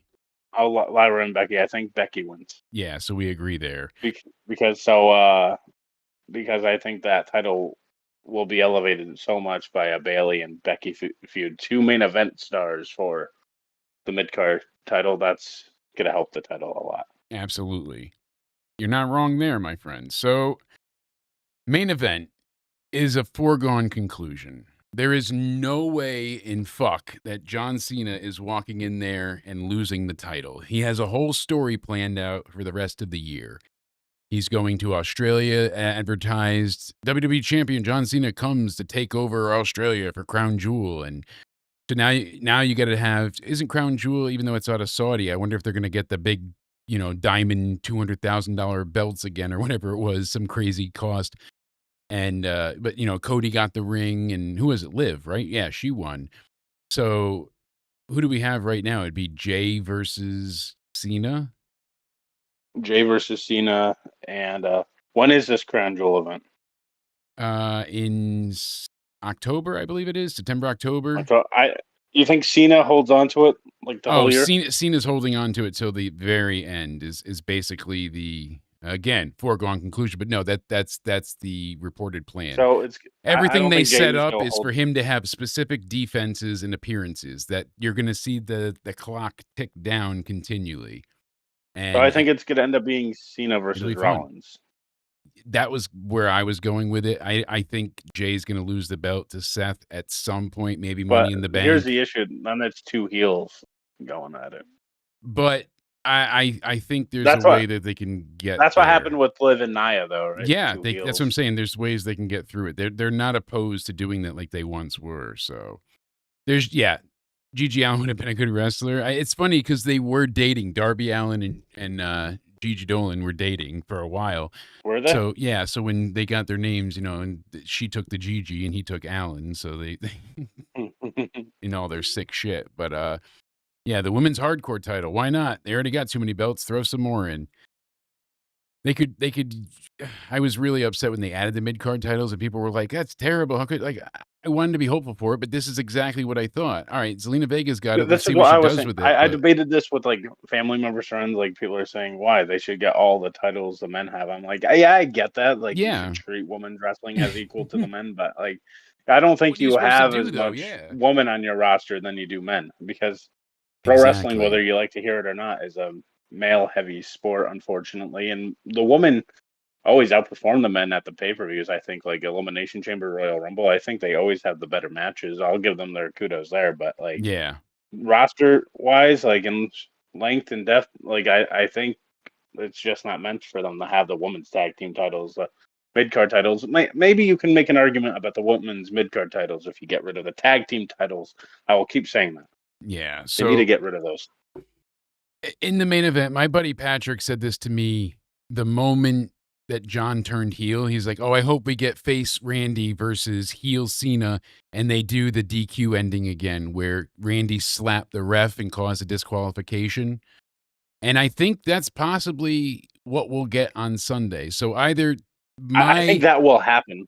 It's going to be one of two things. We're going to get Cena doing again like the nut kick, and he's going to cheat some way to win. Randy's not going to go and put him over clean, not because he's refusing to, but they're not going to do that and ruin Randy either. So they have to do it in a way where Randy looks good, but Cena wins. And I think the best way to do that is if Cena hits the ref, gets a DQ, they touch on their history, and then Randy RKOs him twice to send the fans home happy.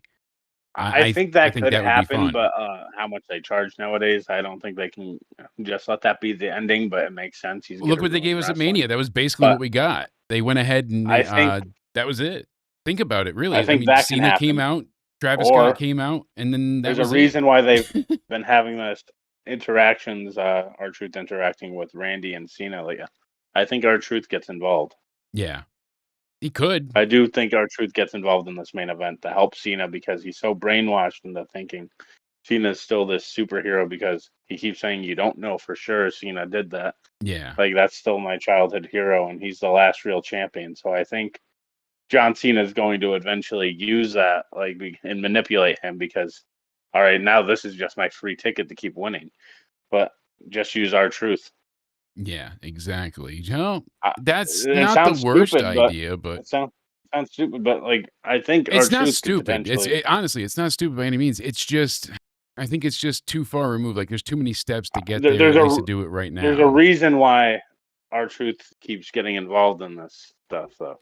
I think that's going to have a payoff. I think they're going to have some type of match or something heading into SummerSlam. I think they're going to do something together, is what I was reading. I think our truth's not going to be a heel, but because our truth's stupid, he doesn't know what's going on around him. It So I doesn't. think he's going to align himself with Cena, but not be a heel, but just because he still thinks he's doing the right thing. Yeah, no doubt about it. Look, my breakfast. That's the shit I got to take every day. That's I one. I think have Cena two of and our these. truth team up though. Like Crazy. our truth gets his dream teaming up with his childhood hero. Then our truth loses the match for them, and Cena beats the shit out of him. Yeah, that would work. I could see that, being fun too. Bad childhood hero. Yeah, like Duke's the Jumpster. We brought that up. You go, how terrible. Ugh, makes anything involving children is sickening. So it's But yeah, that would certainly work. I'm sure it doesn't come across on camera well, but one of the medications that they started me on gave me crazy hives. So I'm just like itching everywhere. And it's Oh fuck! That's one of that's the why I'm just symptoms? like digging at myself repeatedly. Yeah, for one of the migraine meds, it basically can cause hives and whatever else. So people are seeing me, tweak out behind the chair here, just being like ready to dig my skin off. But I appreciate you guys hitting the like button for me. Thank you so much. Make sure you're subscribed. Battleground shaping up nice, but Backlash this upcoming Saturday will be live for the review afterwards. Cody and I will be there talking all the talk about what happened, what went down, what we think is going to happen going forward. And I'm genuinely very excited for this show. I think it's going to be a lot of fun. I think people are just giving into the Pat thing, being like, "Oh, forget it," and they're not going to give it a chance. Hopefully, they can defy expectations. I don't think Pat's going to look, like this beast and destroy Gunther by any means, but I think he's going to get some offense in. He's going to go ahead and be a badass. He's going to fight for the fight. And speaking of badasses, were you able to catch any of NXT? I have not, but I can So just hear from your reaction. yes, I'll give you the quick rundown. So they opened with Hank and Tank and the TNA World Heavyweight Champion Joe Hendry. Joe Hendry? I think we're Oh, good. you believe? No, I think we're good. I said it. I didn't. Say his name. All right, so they took on Dark State. So it was Griffin, Lennox, and Cutler. So they had sugars on the outside. No sugar in this drink. Damn good match, hard hitting. Eventually, Trick comes out, and Joe Hendry and Trick brawl to the back. Now it's the numbers game. Dion distracts the referee, and they do the big goddamn hot tag, but it's not enough to take down Dark State. And they hit him with the pop. They hit, I think it was Tank, with that pop up shield super power bomb for the win. Fun match. Dark State look like fucking just crazy beasts. They are animals. They're wild. It's like it's frenetic. It's hectic. It's crazy. It's what Ali's group there. What was it? The one where they wore all the masks during the COVID time. It began with an Retribution. R. Retribution. I always want to say Revolution. I'm like, I know that's not it. I was Yeah. gonna say Revolution. That's why you heard me slowly Hey, I couldn't get there, so thank sounding you. like My gas tank is empty. Like, it's funny when you get to that point, you're just like, I don't think I have energy left, but this motivates me. So when I talk, sometimes I just end up sounding like a fucking idiot. That's why, like, when we still like when I go out to eat with like friends and stuff, I'm like,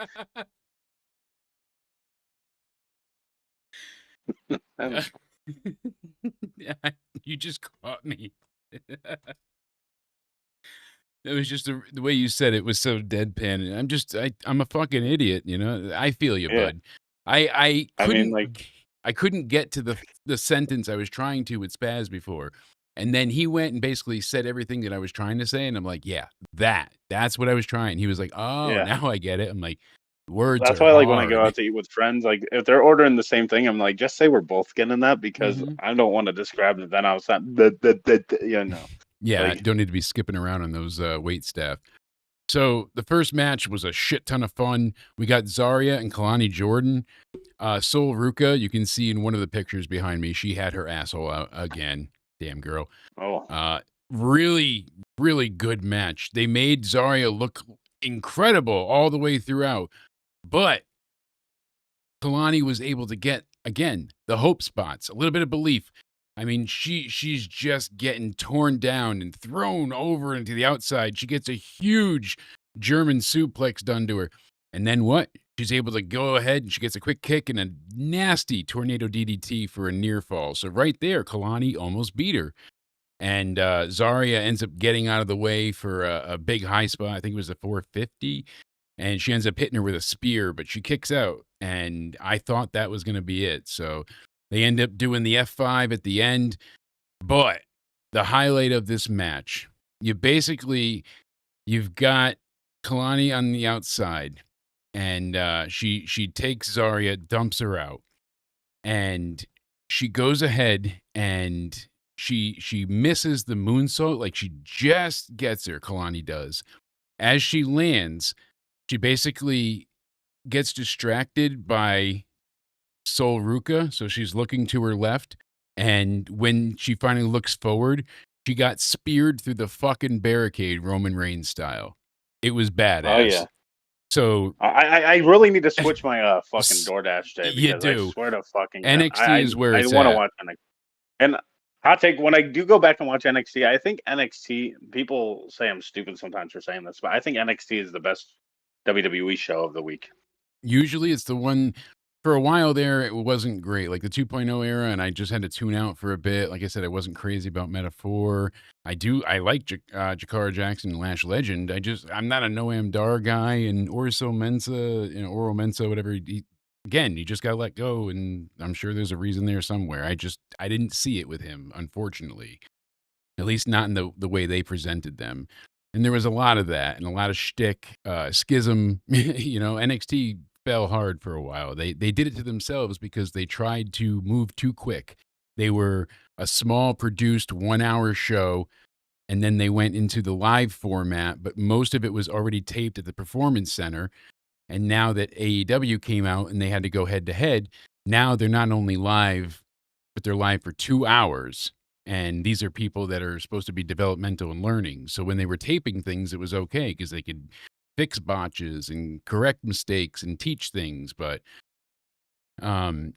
basically, with this match, all it says is I can't wait till Sol and Zarya end up having their one-on-one. And I think Sol's going to lose the belt to Zarya down the line. That's my Really? big prediction. Yeah, I think Zarya is going to take it from her. So I think Sol's going to I go on wouldn't a mind really that. fucking tear. Yeah, she's going to go and she's going to beat people left and right, and then Zarya is going to be the one to take it from her. I think Zarya, yeah, Heartbreak. that's a fair. Okay, that's fair. That's how I feel, but I don't know. We got the 25-man battle royal. So much happened, Cody. So much happened. What was it actually good? It was fantastic. Because It was sometimes battle so royals, good. on the main Right. roster anyway. They did it like a Sometimes battle gauntlet. royals are. It felt more like a shoot battle royal. I shit you not. The highlight for me was Ethan Page and Sean Spears, the Tony Fumble Rumble stars, working Oh, in yeah. tandem to eliminate just about damn near everybody up until the end. Miles Bourne, surprisingly, won. And they even had a line later on talking about, what are you, hard or selective hearing? Because he's deaf or at least hearing impaired. This was great. They gave this match more than enough time. They had a lot of, I saw the biggest negative, I guess you could say, I saw people said online that was like, oh, there was too many, just saving myself, too many skin the cats moments. But what are you supposed to do? That's a Royal Rumble. That's a battle royal. That's what you people, got to hang on for dear life. That you don't want to get thrown out. I think that's all part of the psychology of the match. It has to happen. So, Right. they've got themselves in good positions here. This is where we see that where they're having a contract signing next week between Trick and Joe Hendry. That'll be fun. Carmen Petrovic and Jada Parker. I'm telling you, there's not a match you don't want to see. So they were arguing in the back, and it ends up being Jada Parker burying Carmen Petrovic in storyline reason, not like actual burial. But great match, short match, but effective. And they're building up. Who won? Carmen. No, Jada Parker won. They're building up Jada Parker. Yeah, they're trying to reinvigorate the momentum that she lost by not getting the women's title. So I think she's going to end up showing up in TNA pretty soon. I think she's going to be the next challenger, possibly. I would like that against Masha. Yeah, I think Jada Parker and Masha have a date. I think that would be I think that would be a good match. Check that off my bucket list, Spaz. You dirty bastard. And part of the reason I wanted to mention too, when they got rid of Braun Strowman, you think about how many big men they have. Like, they have Oba Femis, they've got the Dark States, they've got big guys, young, agile, not bad knees. Don't have to pay him $2.5 million for 6 months of work. It's like, it's up there. So, Oba Femi was, basically going to talk to Miles Bourne, and he wants to congratulate him. And Charlie Dempsey from No Quarter Catch Crew says, "No, I'm taking the match because Miles won it for me. He's still in the match, but that's that." So Miles gets some balls and turns to Charlie and says, "Hey, I'm still in the match, but let's see what you can do against Oba next week." And then Miles says, he's like, "Oh, didn't you say you could whoop Oba's ass? And I thought you said, oh, you could definitely beat Oba. And, if you beat him, it should be a triple threat match." And Oba, he's like, "I'm done with triple threats," and gets all pissed. So it was just a lot of fun. But Charlie being told off is a great character advancement for Miles. So I'm curious to see what they do with him. Randy Orton Light is a great worker. They need to do something to, like, he needs a new outfit. He can't wear those type of trunks. Like, they really got to repackage him in the sense of, like, I mean, why not just give him the theme song "Burning in My Light"? Right? Make him grow his hair out if he can. I don't know if it's a baldness thing or whatever, but grow your goddamn hair out, or don't wear those type of nut hugger. Fucking. You need trunks. You look too. It's like I'm watching. It's scary, Warren. actually. Yeah. Then I saw on YouTube Shorts. I always go through YouTube Shorts. I saw something. Yeah, 3 in the morning. I'm just like, all right, one more. Yeah, fucking kills me. I like that personally better than TikTok. I don't use TikTok at all. It's always TikTok is always some freak. Like on YouTube, every short that I go through, maybe 1 out of 50 is an advertisement, like for somebody trying to, like, "Hey, I just got this keyboard cleaner. Come use it," kind of thing.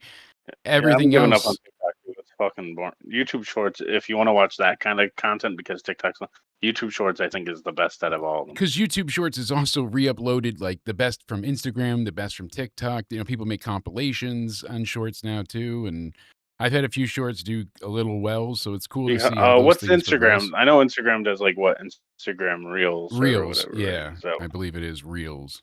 So yeah, and people just end up posting it on YouTube Shorts anyway. So yeah, like you said. So I think YouTube Shorts is the best out of those. I guess so. But yeah, Randy Orton and him had an interaction recently, right? Was that old, or I don't know if I'm not sure. I have to bring this up on the stream really quick. So apparently before Dynamite tonight, I don't want to shit on Tony, but what is he doing here? I'm just very curious. So we go ahead and Heel Uzi put this up, and let's go ahead and play this really quick.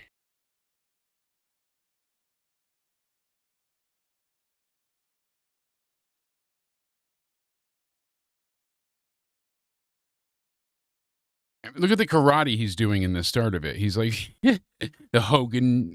Oh, Tony, not a good look. I'm telling you, bud. Jesus Christ. Embarrassing himself yet again.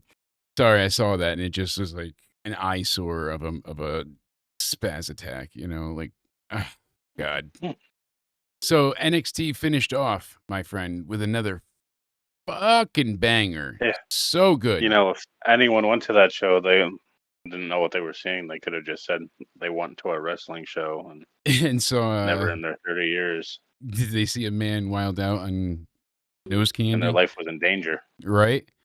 So they had Jordan Grace versus Julia for the NXT #1 contendership to the Women's Championship.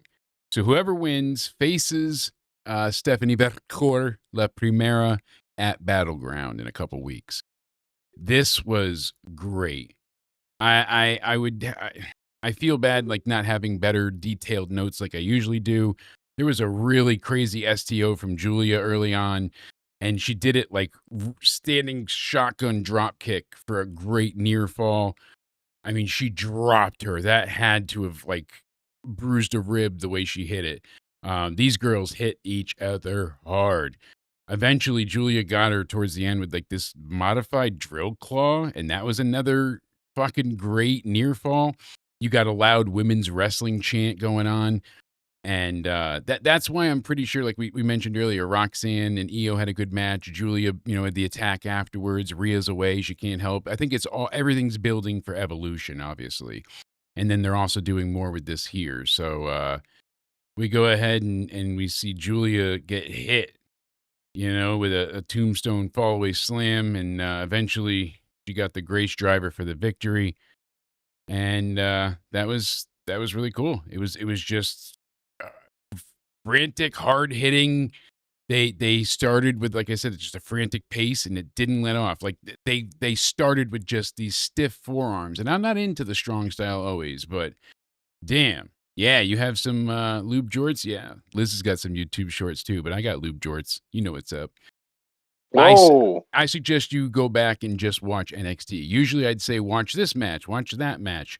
The 25-man battle royal is a fucking blast. It is a ton of fun, and they gave it enough time, but it wasn't like, oh my God, it was 23 minutes long. It was perfect. You definitely want to see that. Maybe you could skip the Jada Parker match. Like I said, it's about 4 minutes. It's good, but it's just to advance her. But Zarya and Kalani Jordan, you're going to want to go back and check that out. The 6-man tag to open the show with Hank and Tank, honk, honk, going ahead and teaming with Joe Hendry. That was a ton of fun. And like I said, the main event was damn good. So definitely check Top that to bottom, out. great show. Really like a 9 out of 10 show. They had some awesome matches, and I'm telling you, I'm excited. I cannot wait for Battleground, because now we've got Stephanie taking on Jordan Grace. We got Trick going for the TNA title. Like that's going to be a great goddamn card when they finally finish that up. Where else do we have here? This upcoming Monday for Raw, we have AJ Styles taking on Finn Balor. They set that up this week. I think that's cool. Eventually, Finn is, going to turn on Judgment Day. But until then, AJ is going after that IC title. Then we have the Women's World Champion Io Sky and Rhea Ripley taking on Roxanne Perez and Julia. So much for that being a real report about holding that off till Evolution, huh? And then we got the War Raiders, Eric and Ivar versus American Made, Julius Creed and Brutus Creed. So that's going to be fun. That could be a good match. Yeah, they're live from Louisville, Kentucky at the KFC Yum Center. Every time I hear that, I laugh. But and last thing I wanted to bring up too with you is they finally, I wish I could even show a image of it, never mind a clip. But the GTA 6 trailer kind of came out of nowhere. They gave us a sad announcement on Sunday. Or maybe, yeah, it was Sunday. They said that GTA was delayed and it would not be until May of next year. Next year. So not only is it delayed, but it's a year away. And that was a harsh bit of reality straight to the face. I was very disappointed, but they're going to cook, as the kids say. I wonder why, because the game from the trailer, it looks fucking... Well, that's all. How much of that is in engine? How much of that has been fluffed up with, that's the problem. I think they're full of shit because they said gameplay. Because some articles said that was footage from a PS5. I'm like, I don't think so. They wouldn't capture on a PS5. If anything, they would do an emulated PS5 that's running on computer hardware. But they Yeah. always usually do those tests and footage from PC because then you get better results, obviously. But Like a lot of people said they're gonna switch to PC for the game. that's I how I think. play now, and because the problem was, um, like I said before, the shark cards being such a fucking like necessity after a while. Because you would try to earn money to buy shit, and every week, oh my god, you got a flying motorcycle, and now you need a battle bus and a fucking Yeah. tank, and and you wanted to get shit to keep up, and it ends up being like, oh no, you have to go ahead and spend a shit ton of money to do so, because even like the heists weren't paying off. Yeah. And the issue was too, like I remember setting up and doing all this stuff for a heist, and we finally get into the bank robbery part, and then it kicked us out to the clouds, and we lost all our progress. Eventually, I know they That's fixed some happened of to me. that, but all the Do time, you still play GTA Online? no, Or I was playing it on the Xbox forever ago when it came out, and I got myself up like to a stupid, ridiculous high level at is that point in GTA time. Online crossplay or no? Because I have it for PS5. I don't know. I think I still have a free copy of it in the Epic store. I'll have to check, but. So now you I got have an Xbox as well. Like, if there you have, go. We got Lucia Caminos and Jason Duval. They're romantically involved. You see them banging in the trailer briefly. And oh yeah, basically this is our main protagonist. We're gonna have oh these yeah. two going ahead and being a problem for the police. So I'm greatly looking forward to seeing more about this. I mean, they're not gonna tell us much in terms of the story, but I liked the chemistry between these two as leads for what the little bit we did see. It felt very gritty, real, and alive. Like we said before, not only does the game itself look amazing, if that is actually all in-game footage, which I don't know how much is in engine, but we'll see. It looks alive. Like I said, it's just incredible to have that It be. looks like real life, actually. It Yeah, looks. like how cool is that to go ahead and have that be your option? It's like that's so awesome. I the advancements in technology nowadays is astounding, and to see what they can pull off. I mean, you've got some of the most realistic visuals, pretty much to date. I mean, like, Do you if you think they go on dropped? YouTube, you can up the quality and Do you think like they you dropped said. GTA Online right away, like for GTA 6, or do you think they have them wait a while?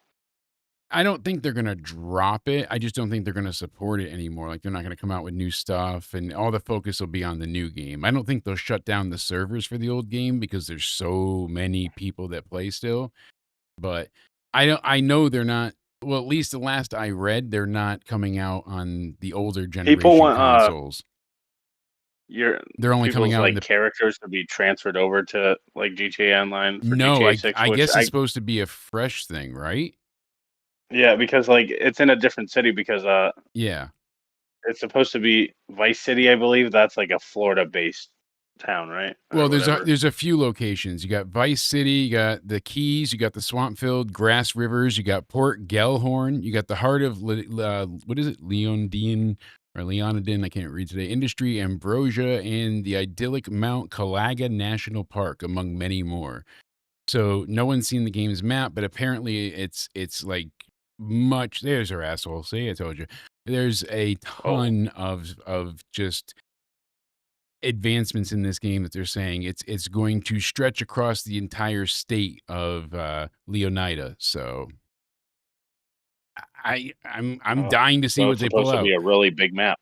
If you're into obviously GTA, check out the website because they just have a bunch of cool graphics, animations, things you can check out. Obviously, you can pre-order and all that stuff, but May 26th, 2026 is when it's coming. So very cool.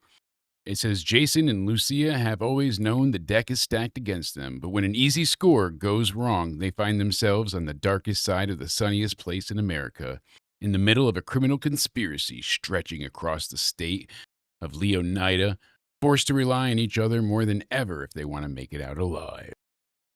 Dun dun dun. So, I'm sign me up. I loved GTA 5 story mode. They had so many really cool things in that, and I liked the branching paths. You could meet new strangers. You can go ahead and talk to, it was just that world did a good job at making it feel alive.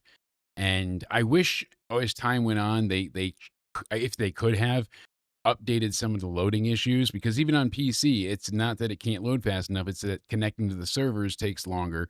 So you're sitting in the Oh yeah, clouds for like 10 minutes sometimes waiting for stuff to happen. for a server that I've had to deal with that. That's why I took a break from GTA Online. I want to play it again, like just to get back into the groove, Yeah. to get prepared for. They're adding Star Wars to Destiny now. So I know Triple M Are they? pre-ordered it already. Yeah. Oh, that's cool. When they do Renegades coming up, they have now you can wield lightsabers and shit. I'm still chugging along in Destiny every now and again, and that's going to be exciting for sure. So now, I can't wait. obviously, the podcast with Spaz should be up any point in time now. It might be up already. And like I said, we go into full in-depth predictions, even more into Well, I do. Backlash. You're taking the credit for something I did Hey, because I'm you. And I can't take the credit for it. That's right, because I'm you and you're me, but we can see it. Yes, Spaz and I went ahead and knocked that out earlier, and then tomorrow we'll have a preview of some of the AAA news and whatnot that we'll be recording. And then, of course, we'll be live after Backlash this Saturday night. Hopefully you guys can come and hang out. Maybe we'll even make it a sloppy stream. We'll see what happens. But one of the things I really wanted to go ahead and say humbly is thank you. I genuinely appreciate the support more than you know. It took a lot to even be willing to try and do this, and I had to get through a lot of fear and anxiety to stream. Right? Sounds silly, but I see this positive response and groundswell of support, and it's a bit surreal, and I appreciate it more than I can properly express into words. And I thank each and every one of you for continuing to subscribe and hit the like button and leave comments. Every little bit helps, and I just want to say thank you. So we're up to 5,438 subs. I at the hospital Monday tweeted it out like at 6 something at night that I hit 5K. So we're almost at 5,500, which is mind blowing. I didn't expect any form of success, never mind this much success. So I appreciate everybody that's been a part of this let's journey. fucking go. You know, Cody obviously is a great help and an even better friend. So I really appreciate him hanging out here. We're going to do some stuff with Liz before and after when she goes to SmackDown.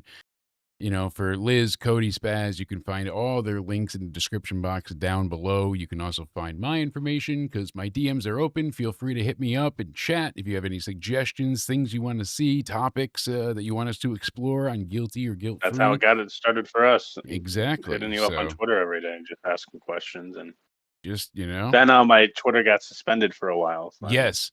I got to go ahead and figure that shit out. So, but yeah. I'm very thankful. I appreciate it, and the high road is hard, but so's my dick. Cody. The only nice thing about that, though, like with Twitter getting suspended, you didn't have to deal with the cesspool every day. So yeah, it was nice. Break, it was a pain in the ass. I didn't do anything. Remember that? Like I just got suspended. I said yeah. My account got hacked and tried to make people buy sunglasses and said the N-word a lot. So my account was like locked for like what 2 years. That happened to almost? AJ Styles. That happened to AJ Styles just a few days ago. Like they were lovely tweeting out the N-word multiple times.